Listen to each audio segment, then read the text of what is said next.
Hallelujah, praise the Lord. परमेश्वर का धन्यवाद हो। आज एक बार फिर हम परमेश्वर का धन्यवाद करते हैं और परमेश्वर को महिमा देते हैं। आपने पहले वीडियो में आपने सुना होगा, परमेश्वर आपके जीवन में आशीष दिया होगा और मैं आशा करता हूं कि आप परमेश्वर के वचन को सुन रहे हैं। और उन भाई बहनों के लिए मेरे ज़्यादा विशेष रहता है जिन लोग पति पत्नी हैं और अपने जीवन में टकराव में चलते हैं, उनके लिए विशेष करके परमेश्वर का ये वचन आपके जीवन को छूने पाए। और मैं चाहता हूं कि परमेश्वर की आशीषें आपके घर में हो, आपका घर बना रहे, आपका घर टूटे ना। एक बार फिर मैं आपके सामने फिर वही बातें लेकर के आए हूं, दूसरा भाग पति पत्नी के विषय पर। मैं आज आपके सामने, वैसे बहुत सारे वचन हैं बाइबल में, लेकिन मैं कुछ बातें इसलिए मैं आपके सामने रख रहा हूं ताकि आप समझें और जानें और परमेश्वर के वचन को पहचानें। परमेश्वर आपके जीवन में क्या करना चाहता है, परमेश्वर मेरे जीवन में क्या करना चाहता है, हम परमेश्वर के लिए क्या कर रहे हैं। हम अपने जीवन में, आपस के जीवन में हम परमेश्वर को भूल जाते हैं और परमेश्वर के लिए हम कुछ नहीं कर पाते हैं। परमेश्वर के काम को करना चाहते हैं लेकिन परमेश्वर का काम नहीं कर पाते हैं। परमेश्वर चाहता है कि मैं परमेश्वर के काम को करें, क्योंकि बाइबल में बहुत सारी स्त्रियों के बारे में वर्णन है जिन लोगों ने परमेश्वर के घर को बनाने में और परमेश्वर के काम को करने में और अपने घर को बनाने में बहुत सारे उनके हाथ रहे हैं और परमेश्वर ने उनके साथ दिया, परमेश्वर उन्हें आशीषित किया और परमेश्वर हर प्रकार की आशीषें उनके जीवन में दिया। मैं आज एक बार फिर परमेश्वर के वचन में से लेकर के आना चाहता हूं। पहला पत्रस उसका 3 अध्याय और 1 और 2 पद में इस प्रकार से लिखा, मैं आपके सामने पढ़ देता हूं। हे पत्नियों, तुम भी अपने पति के अधीन रहो, इसलिए कि यदि इनमें से कोई ऐसे हो जो वचन को न मानते हो, तो भी तुम्हारे भय सहित पवित्र चाल चलन को देखकर बिना वचन के अपनी अपनी पत्नी के चाल चलन के द्वारा खींच जाएं। परमेश्वर एक अच्छा उदाहरण दे रहा है, 2 बातें यहां पर वर्णन कर रहा है। उसके चाल चलन के द्वारा से आप परमेश्वर या अपने पत्नी से प्रेम रखने लगेंगे, जो परमेश्वर का वचन इस बात को बताता है। और दूसरी बात है उनके वचन को मानने से, यानी कि परमेश्वर के वचन को मानने से आप अपने जीवन को मजबूत कर सकते हैं, आपका घर मजबूत हो सकता है। हे पत्नियों, तुम भी अपने पति के अधीन रहो, यानी कि पति के अधीन रहने की बात कहता है, पत्नियों से कहना चाहता है। हम परमेश्वर के लोग हैं और अपने पति के अधीन रहना चाहिए। जब हम पति के अधीन रहते हैं, इसका मतलब ये नहीं कि अधीनता का मतलब ये नहीं है कि आप उसे दबा दे, पति दबा दे या पति मारे पीटे। अधीन का मतलब ये नहीं है, आप उसे अर्धांगिनी के रूप में जो है उसे बड़ा प्रेम दे रहे हैं, अपने वचन से प्रेम दे रहे हैं, अपने बोली से प्रेम दे रहे हैं, अपने कामों से प्रेम दे रहे हैं, अपने बहुत सारे चीजों से उन्हें प्रेम दे रहे हैं। परमेश्वर ये सिखाता है, ये नहीं कि बहुत से लोग कह दिए अरे पत्नी को तो कहा गया है तुम पति के अधीन रहो, तो पति चाहेगा, जो चाहेगा वो कर लेगा। ऐसा नहीं है। परमेश्वर ये नहीं कहना चाह रहा है पत्नी अधीन होने का मतलब उसकी आज्ञाकारिता हो, उसकी आज्ञा का पालन करें, पति का आज्ञा का पालन करें। और कई बार बाइबल इस बात को ही कहना चाहता है, पत्नी भी जो है जब अपने पति से कहता है तो पति भी जो है अपने पति का आज्ञा का पालन करते हैं। ऐसा नहीं कि पत्नी ही आज्ञा पालन करे और पति कुछ न करे, पति को भी आज्ञाकारी होना है। जब आप घर से जाते हैं तो पत्नी को बोल करके जाएं कि नहीं, मैं अभी घर वहां जा रहा हूं, वहां से आ रहा हूं। एक समय मैं भी था ऐसा कि मैं अपने पत्नी को बोल करके नहीं जाता था। जब मैंने परमेश्वर के वचन को पढ़ा और कई बार मैंने पत्नी को देखा, पत्नी का मूड ऑफ रहता है, तो मैंने पूछा क्या बात है, तब उसने बताया, अरे आपने गए, आपने मुझे बता के नहीं गए। अच्छा सॉरी, मैं आगे को ध्यान दूंगा। तो कई बार हमारे और आपके जीवन में ऐसा ही होना चाहिए। जब हम बता करके जाएंगे कि मैं फलाने जगह जा रहा हूं, तो पत्नी को जो है ध्यान रहता है कि वहां गए। पत्नी भी जब बता करके जाती है कि मैं फलाने जगह जा रही हूं, तो उनको पति को भी याद रहता है कि हाँ पत्नी वहां गए हैं।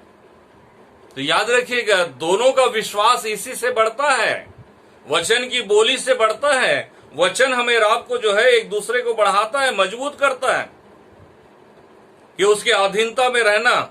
यदि इनमें से ऐसे कोई ऐसे हो जो वचन को न मानता हो, यदि वचन को न मानता हो, इनमें से कोई ऐसा व्यक्ति है, तो भी परमेश्वर का वचन कहता है, तो भी तुम्हारे भय सहित पवित्र चाल चलन के द्वारा से उनको देखकर उसकी ओर खींचा चला आएगा।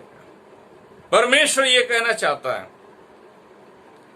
से देखकर बिना वचन के अपनी पत्नी के चाल चलन के द्वारा खींच जाए, अपने पत्नी के चाल चलन के द्वारा से खींच जाए।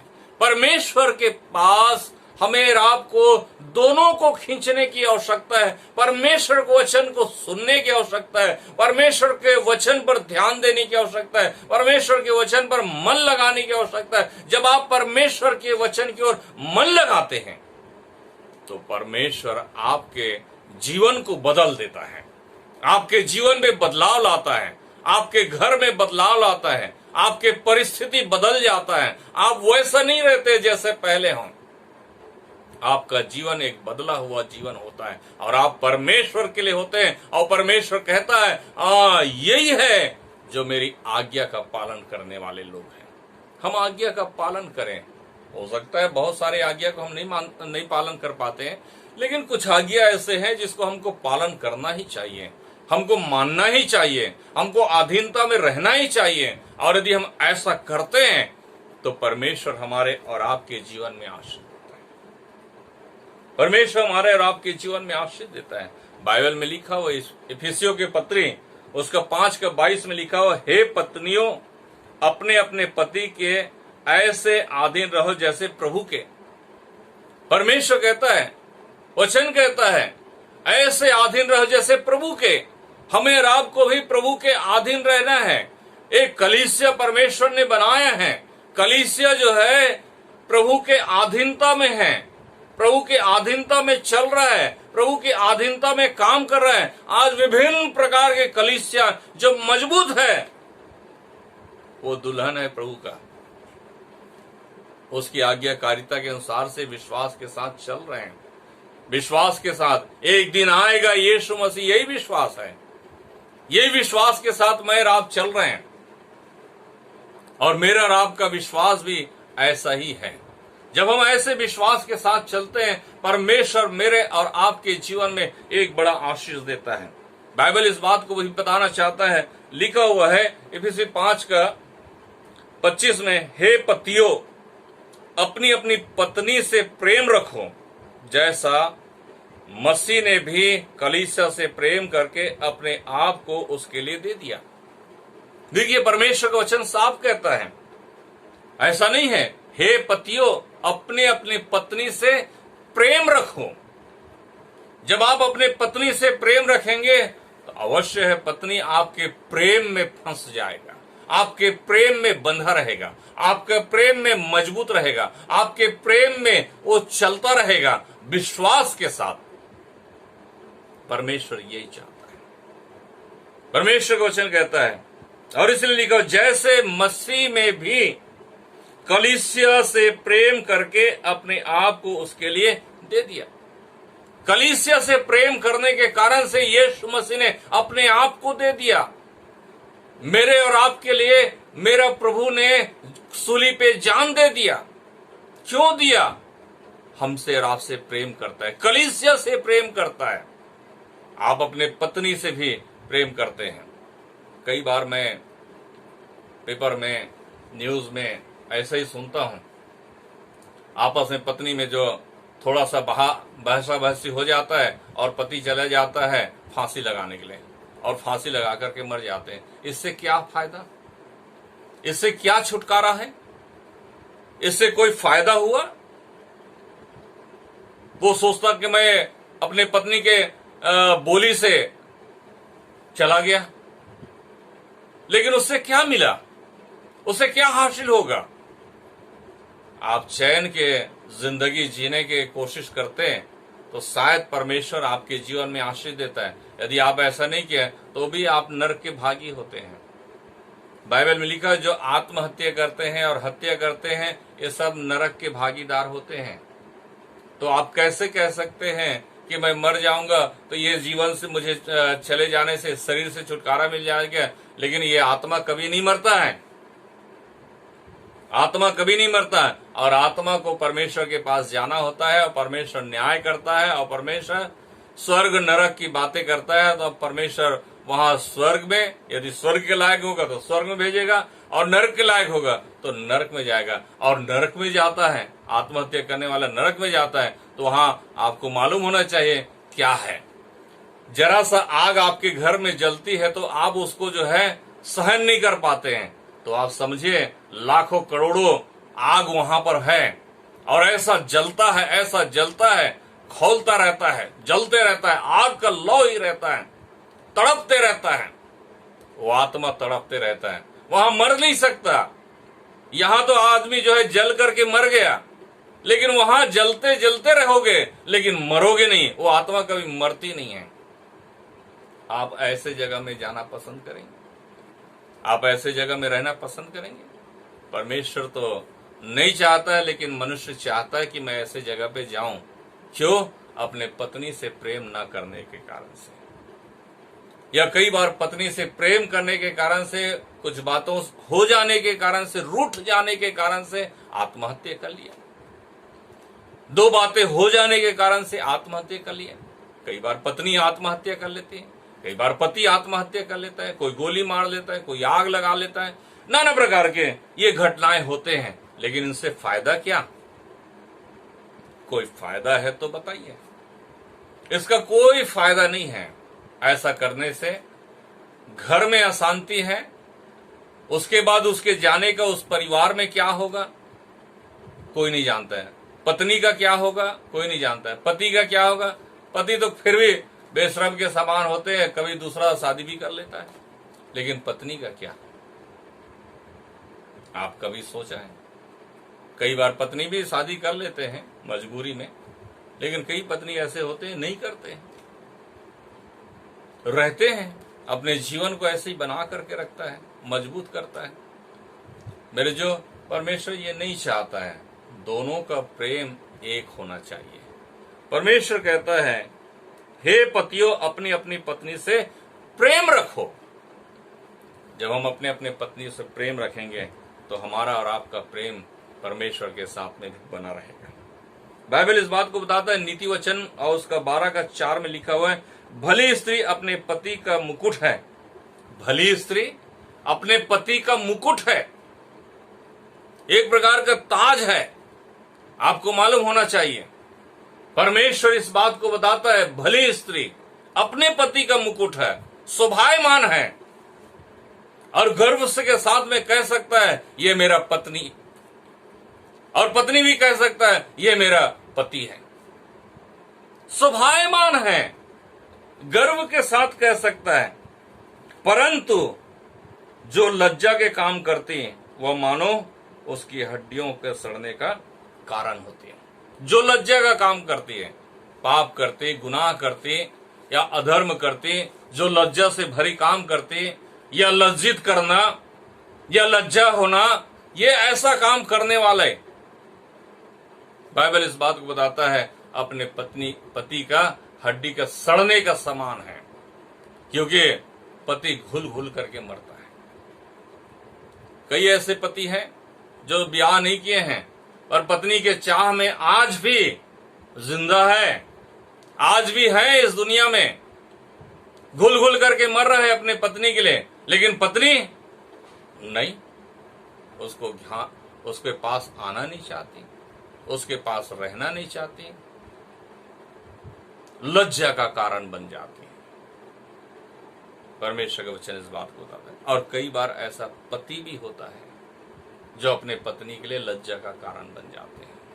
परमेश्वर का वचन इस बात को बताता है। मेरे जो हम और आप जो है इस बात को समझे कि परमेश्वर मुझसे और आपसे क्या कहना चाहता है। मुझसे और आपसे क्या कहना चाहता है। पति पत्नी आपस में प्रेम रखें, एक दूसरे से प्रेम करें, तो उसका घर मजबूत हो जाता है, स्थिर हो जाता है, और हम और आप जो है इस घर को मजबूत करें। बाइबल में लिखा हुआ एक ऐसी स्त्री के बारे में दिया हुआ है। नाओमी की बहू रूथ एक स्त्री थी। जब उसके पति मर गए और उसका सास थे, लेकिन फिर भी उसके विश्वास में इतना मजबूती था कि उन्होंने क्या कहा, तेरा परमेश्वर मेरा परमेश्वर, तेरे लोग मेरे लोग, तेरा परिवार मेरा परिवार, तेरा देश मेरा देश, मैं तुझे नहीं छोड़ूंगा। देखिए कितना एक विश्वास। क्या ऐसा स्त्रियों में विश्वास है? कोई ऐसा विश्वास करने वाली स्त्री हैं या कोई ऐसा विश्वास करने वाला पुरुष है?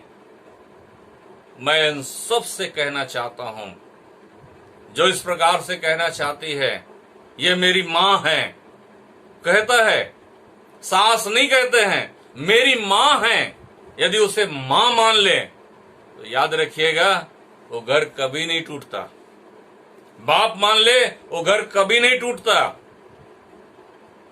परमेश्वर यही चाहता है, वो घर मजबूत होता है, वो घर स्थिर होता है, वो घर परमेश्वर बनाता है, बसाता है। उस घर में परमेश्वर स्वयं वास करता है, और इसलिए परमेश्वर ने उस घर को बसाया, रूत को बसा दिया, और उसी से दाऊद, और आज भी दाऊद का संतान के रूप में हम जाने जाते हैं। परमेश्वर का वचन इस बात को बताता है। मेरे जो हम सब इसी प्रकार से परमेश्वर, बाइबल में बहुत सारी स्त्रियों के बारे में दिया है और बहुत सारे पुरुषों के बारे में दिया है, जिन लोगों ने विश्वास किए परमेश्वर पर और विश्वास के साथ अपने घर को मजबूत बना के रखें, स्थिर बना के रखें, उनमें मतभेद नहीं हुआ, वो घर परमेश्वर के लिए बना रहा, और परमेश्वर उसी घर को किस प्रकार की आशीष देता रहा। आपके घर को भी परमेश्वर आशीष देगा। मेरे भाइयों और मेरे बहनों, यदि आप इस प्रकार के परिस्थिति से गुजर रहे हैं तो आज इस वचन को सुन करके अवश्य अपने जीवन में सोचें और विचारें और मन फिराएं और परमेश्वर की ओर फिरें, और अपने पत्नी को और अपने पति को, जैसे मैंने पहले वीडियो में बताया है, न जाने पति के कारण से पत्नी पवित्र ठहर सकती है या उद्धार करा सकती है, न जाने पत्नी के विश्वास के द्वार से पति को जो है वो पवित्र ठहर सकते हैं और उद्धार करा सकता है। कोई भी हो सकता है, दोनों हो सकते हैं। मेरे जो हमारा और आपका विश्वास होना है, पत्नी पर भी विश्वास करना है, पति पर भी विश्वास करना है और मजबूत बनना है, अपने घर को मजबूत बनाना है। कोई दूसरा व्यक्ति आए आपके घर को तोड़ने, उसे बाहर की रास्ता दिखाइए। हो सकता है माता पिता भी आपके घर को तोड़ने में मजबूत करता है, लेकिन मैं आपसे कहना चाहता हूं, आप उसको भी बाहर के रास्ते दिखाइए, अपने घर को बनाइए। कल माता पिता रहेगा या न रहेगा, आज है कल नहीं है, फिर क्या करेंगे? किसके सहारे रहेंगे? पति साथ देगा, पति साथ देता है, वही उसका घर होता है, वही उसका घर कहलाता है। और परमेश्वर भी यही कहता है, पति पत्नी अलग रहे, माता पिता से अलग रहे। क्यों कहता है?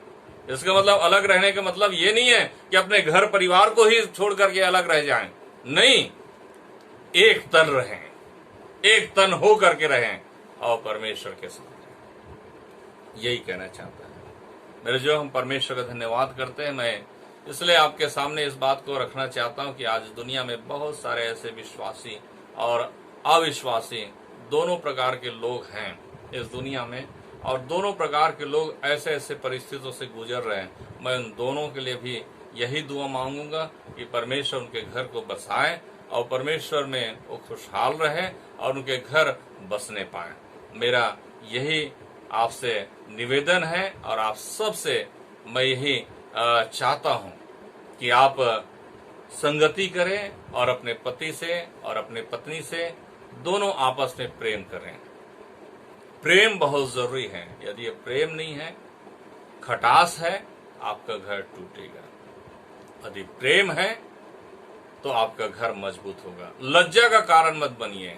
परमेश्वर का वचन कहता है पति आपका मुकुट है, पत्नी भी आपका मुकुट बनता है। जरूर नहीं है पति बस के ही मुकुट बनता है, पत्नी भी आपका मुकुट बन जाता है। लेकिन बाइबल इस बात को बताता है पसली से निकाला, इसलिए आप दिल से लगा के रखते हैं अपने पत्नी को। आप दिल से दूर करके नहीं रखते हैं, दिल से लगा के रखते हैं, इसलिए आप दिल से लगा के रखिए। सो हम परमेश्वर का धन्यवाद करते हैं। परमेश्वर इस वचन पर आशीष दे। आइए हम एक बार फिर परमेश्वर के चरणों में जाएं और प्रार्थना करें। प्रभु जी, हम तेरा धन्यवाद देते हैं खुदा यीशु मसीह, महान जीवित और पवित्र परमेश्वर, आपको महिमा देते हैं, धन्यवाद करते हैं परमेश्वर। पति पत्नी के जीवन के लिए परमेश्वर हम दुआ मांगते हैं परमेश्वर। आज संसार में बहुत सारे ऐसे पति पत्नी हैं परमेश्वर जो एक दूसरे से अलग हैं। वो परमेश्वर वो घर बनने पाए, वो घर बसने पाए, वो घर मजबूत होने पाए, वो घर स्थिर होने पाए, वो घर परमेश्वर तेरे लिए कहलाने पाए। परमेश्वर हम ऐसा प्रार्थना करते हैं। कई ऐसे बच्चे भी हैं परमेश्वर जो बहुत सारे संघर्ष करते हैं बच्चे। प्यारे परमेश्वर हम आपसे प्रार्थना करते हैं खुदा यीशु मसीह दोनों का जीवन खुशहाल हो सके। कई बार परमेश्वर पति को छोड़ करके माता के पास बच्चे रहते हैं और परमेश्वर खुशहाल रह जाता है, लेकिन पति क्या करता है परमेश्वर नहीं जानते। और कई बार पति के पास बच्चा रहता है और पत्नी अकेले रह जाते हैं। तो परमेश्वर कई ऐसे परिस्थितियों से लोग गुजर रहे हैं। हम चाहते परमेश्वर चाहे 10 साल 20 साल 50 साल जितने भी साल हो गए हैं, आज उनके सामने एक अवसर है कि इस वचन को सुनने के द्वारा से वो अपनाएं और ग्रहण करें और स्वागत करें, अपने पति का स्वागत करें या अपने पत्नी का स्वागत करें। परमेश्वर दोनों के जीवन में आशीष दें। हमारी ये प्रार्थना खुदा यीशु मसीह। हम चाहते परमेश्वर सारे लोग प्रोजेक्ट जितने भी कौम के लोग हैं परमेश्वर और ऐसे परिस्थितियों से गुजर रहे हैं, तो हम उनके लिए यही मांगते हैं परमेश्वर कि दोनों एक हो और तुझ में खुशहाल जीवन जिए और अपने घर को बसाएं और अपने परिवार को बसाएं और परमेश्वर एक अच्छा जीवन जीने के लिए हम प्रार्थना करते हैं। आपकी महिमा हो सके हम तेरे हाथ में सौंप देते हैं। धन्यवाद के साथ यीशु मसीह के जीवित और पवित्र नाम से मान लेते हैं। आमीन आमीन आमीन। God bless you. Praise the Lord. Hallelujah hallelujah.